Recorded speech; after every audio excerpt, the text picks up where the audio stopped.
why you would not want to use gouache as your foundation layer in your paintings.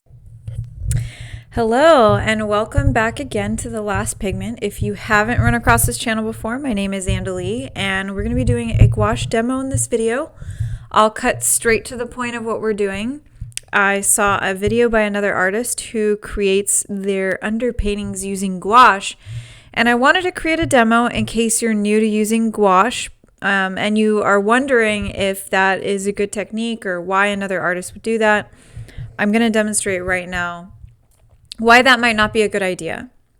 So for my base layer here in this demo, I'm going to water down gouache a lot and then create that first initial layer. I'm going to let it dry. Gouache is opaque and it does have more of an egg-like consistency to it. So it tends to sit on top of the page and not absorb the same as watercolors. It should take a little bit longer to dry, that's natural. And you should be able to feel the texture of the gouache on the paper if you were to test it or run your finger over it. Now I'm going to go in with my second layer, which is a thicker gouache mixture. The reason that you want to do that is because if you have any water pooling on top of a gouache layer, it's going to pull the pigment off the paper. You have a lot of mixing between colors because it reactivates.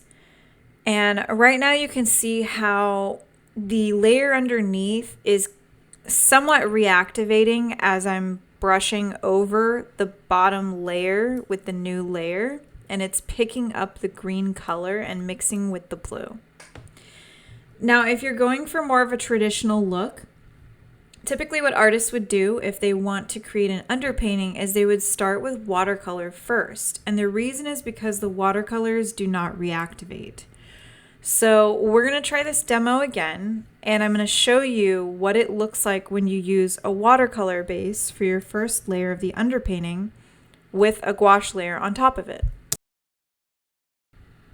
I went ahead and mixed a layer of watercolor, and already you'll see that the medium is a lot more transparent than the top layer. There's a lot of light coming through the paper, going through the watercolors, and you can see that really well when you compare the two base layers.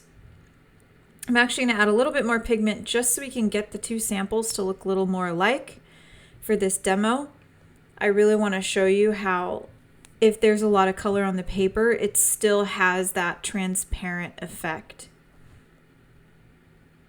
And now we're going to let it dry just like we let the gouache layer dry, and then we'll go in and we'll add our gouache layer. Okay, so you should be able to see the watercolor is dry now, and I'm going in with my gouache layer on top again. And I really want to show you how the two layers of pigment interact with one another. You can probably already tell that the top layer is not reactivating the base layer below it. This is one reason why this technique is more desirable to most artists who work with watercolors or gouache, because we don't want our base layer to mix with our top layer.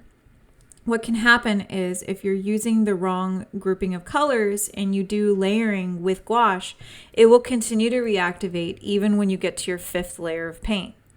And your paints can look really muddy and turn brown, and it can be a lot less desirable and a lot less clean looking. So this is a technique that a lot of painters like to use. If you're not going to just dive right into your gouache paints, then you can try this out. I'd love to hear what you think down below, so please do comment and let me know which technique that you use on a regular basis.